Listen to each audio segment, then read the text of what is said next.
बोंदो अशोक खरातच्या अडचणीत मोठी वाढ। आज ईडी खरातचा ताबा घेण्याची शक्यता। खरातच्या बेनामी संपत्तीचा ईडीकडून कसून तपास।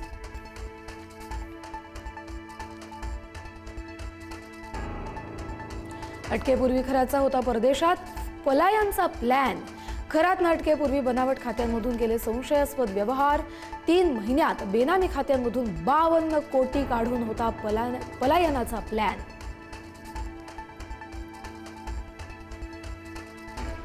नीट पेपर फुटी प्रकरणामध्ये धक्कादायक खुलासा। श्रीमंत आणि हुशार विद्यार्थी होते आरोपी शुभम खैरनारचे टार्गेट। आर्थिकदृष्ट्या श्रीमंत पालकांना आरोपीनं गाठल्याची माहिती।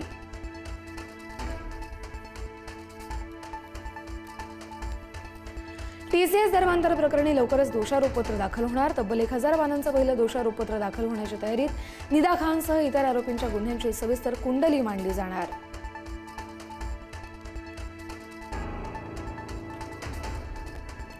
राज्यातील लाखो शेतकऱ्यांना मोठा दिलासा। 30 जूनपूर्वी कर्जमाफी जाहीर करण्यात येईल।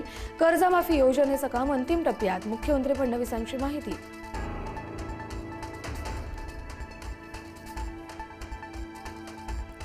राज्यात पुन्हा उष्णतेची लाट अतितीव्र। विदर्भातील काही शहरात दाहकता वाढली।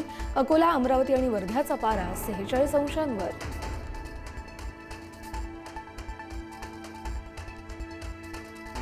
उन्हाच्या तीव्र तडाख्यामुळे भाजीपाला उत्पादनात घट। परिणामी भाज्यांचे दर कडाडले। प्रति किलो 15 ते 20 रुपयांची दरवाढ।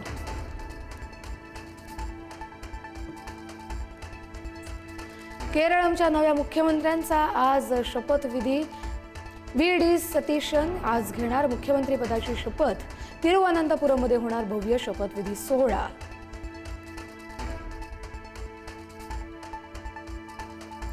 रशियन तेल खरेदीच्या मुदतवाढीला ट्रम्प यांचा नकार। भारतासह जगभरात तेल संकट निर्माण होण्याचा धोका।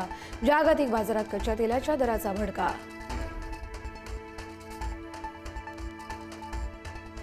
अमेरिकेत हवाई प्रदर्शनादरम्यान 2 लढाऊ विमानांची धडक। भीषण अपघातातून वैमानिक सुखरूप वाचले। पॅराशूटच्या सहाय्याने वैमानिकांची हवेत यशस्वी उडी।